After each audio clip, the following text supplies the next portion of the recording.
Bismillahirrahmanirrahim. Bundan öncəki dərsimizdə biz xəbər şəkilçiləri ilə tanış olmuşduq. Əgər xatırınızdadirsə, biz demişdik ki, üçüncü şəxsin təkinin xəbər şəkilçisi əst və həst ilə ifadə olunur fars dilində. Bugün əst barəsində danışacağıq. Belə deyək, bir növ dərsimiz orfoqrafiya ilə bağlıdır. Yəni, əst şəkilçisi fars dilində bütün kəlmələrə qoşularkən eyni cür tələffüz olunmur, eyni cür yazılmır. Əgər fars dilində sözün sonu a, u, o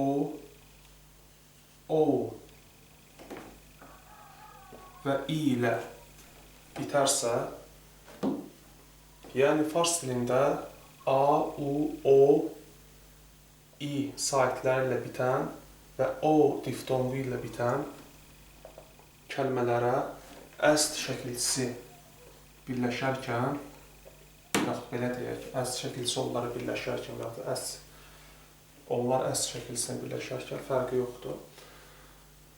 Bu zaman əst şəkilçisinin birinci ə səsi oxunmaz.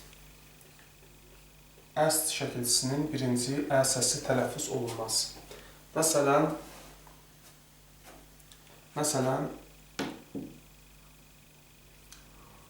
in,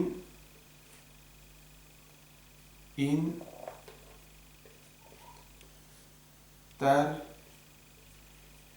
yast, in, dər, yast. Bu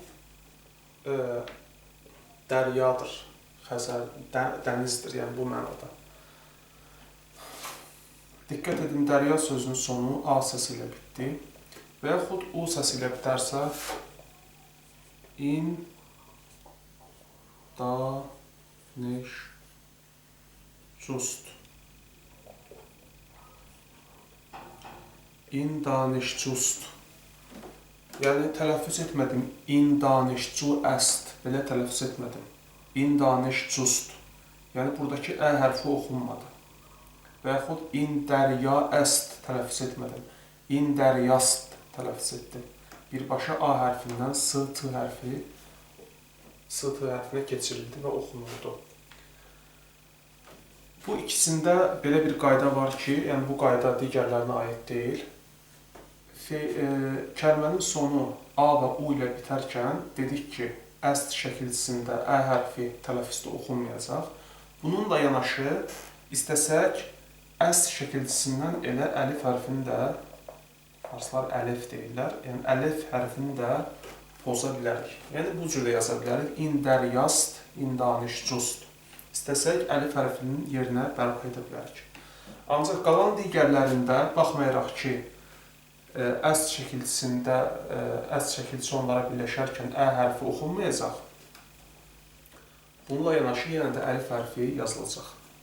Yəni, demək istədiyim ondan ibarətdir ki, kəlmələrin sonu o və i saitlərlə bitərsə, baxmayaraq ki, onlara əst şəkilçisi əlavə olunarkən, əst şəkilçisində əlif, yəni ə səsi oxunmayacaq, amma mütləq əlif hərfi yazılacaq. Məsələn, o ilə bitən, məsələn, deyəcək, bu sənsən, in, tost, in, tost. Burada əlif hərfi oxunmadı, birbaşa to'dan s və t'yə keçirildi, oxundu. Amma əlif mütləq yazılacaq, bu ikisindən fərqli olaraq. Və yaxud nost, bu yenidir. In, nost. Bu yenidir. Və yaxud da i ilə bitən bir sözü misal, gəlin sözü, in, kəştist, in, kəştist. Diqqət edin, in, kəşti, əst oxumadıq, in, kəştist oxuduq. Yəni, buradakı əlif hərfi, əl səsini verən əlif hərfi oxunmadı. Amma kəlmənin sonu E hərfi ilə bitərsə, bu zaman ona əst şəkilçisi əlavə olunsa, əst şəkilçisində, yəni xəbərlik şəkilçisi olan əst şəkilçisində Ə hərfi, yəni əlif hərfi oxunacaq. Siz öncəki dərslərimizdə müşahidə edib görmüşsünüz ki, mən demişdim ki, fars dilində əksərən E səsi, deməli, H səsi ilə alınır. Məsələn, sözlərin sonunda gələn H hərfləri E səsini verir. Məsələn, xane, nami kimi sözləri buna misal çəkə bilərik. Amma buradan istisna idi.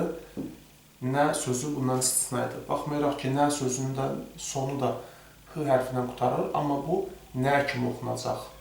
Nə kimi oxunmaz.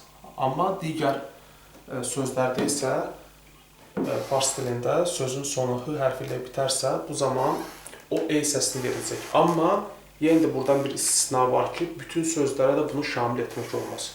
Çünki elə sözlər ola bilər ki, onların sonu H ilə bitsin, ancaq o kəlmələrdə H hərfi E səsi verməsin. Məsələn, rah sözünü buna misal çəkmək olar. Rah sözü yol deməkdir. H ilə bitib kəlmənin sonu, amma H hərfi də tələffüzdə H hərfi verir. Və indi qaydaq bura, yəni dedik ki, kəlmənin sonu E hərfi ilə bitərsə, bu zaman ona əst şəkilçisi birləşərsə, xəbərlik şəkilçisi bildirən əst şəkilçisi birləşərsə, əst şəkilçisinin əsi, yəni əlifi oxunacaq. Məsələn, desək ki, bu evdir, bu məktubdur. İn, namə, əst. İn, namə, əst. Bu namədir, bu məktubdur. Və bugünkü dərsimiz bu qədər.